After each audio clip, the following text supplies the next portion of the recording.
Lambat. InsyaAllah sampai. Tabu berbunyi, gemparkan alam sunyi, berkumandang suara azan mendayu, memecah sepi selang sunyi, sahutkan ayat. Ayuh bangunlah, tunaikan perintah Allah, sujud mengharap keampunannya, bersyukurlah. Alhamdulillah berjaya sampai sebelum subuh. So let's go. Bangkitlah segera, moga mendapat keredaannya. Assalamualaikum. Jangan ikut saya. Waalaikumsalam.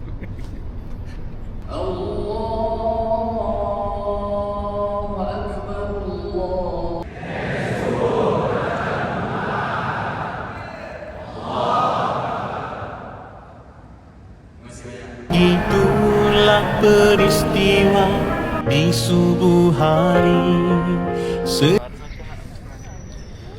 Alhamdulillah selesai.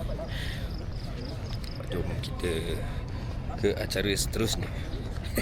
Setiap pagi, setiap hari. Subuh macam jual.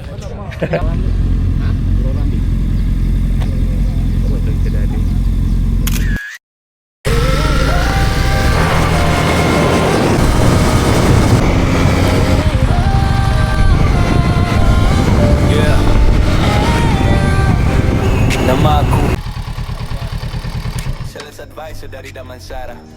Bukan semua deal jadi, tapi semua klien akulah yang betul. Untuk anda yang tak pernah pergi demi yang itu je lah. Saya tak tahulah apa yang best sangat.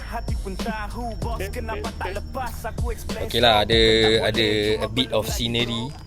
Aku tak jual mimpi kosong, aku bagi jalan walau susah lorong. Step by step repair balik nama aku, stay guide walau bukan hari sama.